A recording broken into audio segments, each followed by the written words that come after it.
now that we're finished up with the brushing and the rolling, we are going to take down our plastic. We got ourselves a bag here. We're gonna put it all into this. And first thing is when you get here, you start going. Just kind of be careful when you get to the walls. This tape, depending on how long the tape's been on the wall, it's gonna tend to pull off. Just kind of want to prevent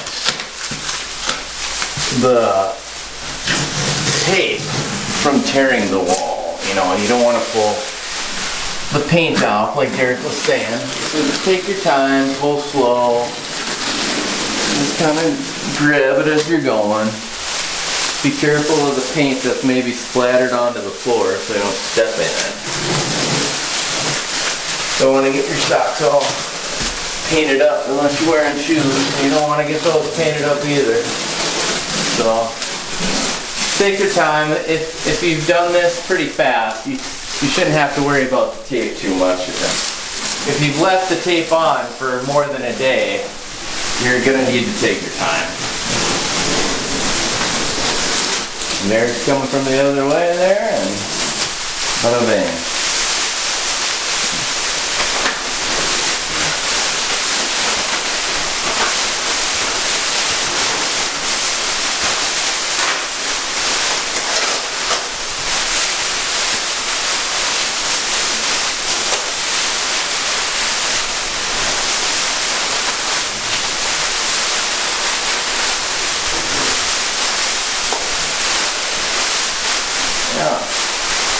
Try to get it into a big ball if you can.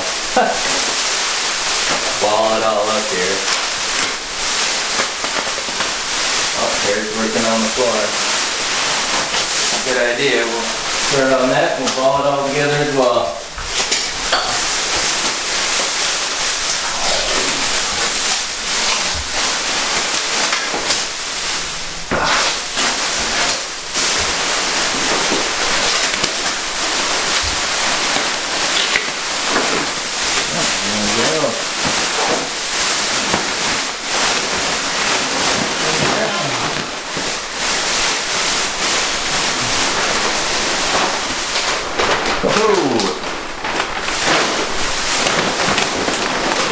When your ceilings are done, they'll dry, it'll take a little bit, and your room will be looking brand new after you paint your walls. You can go back to the wall video to get more instruction on that if you missed it. That would definitely be a good idea to use this one first if you can. If you paint your walls, obviously, first it's going to be a lot harder. So yeah, ceilings before walls if you're doing both. Yeah.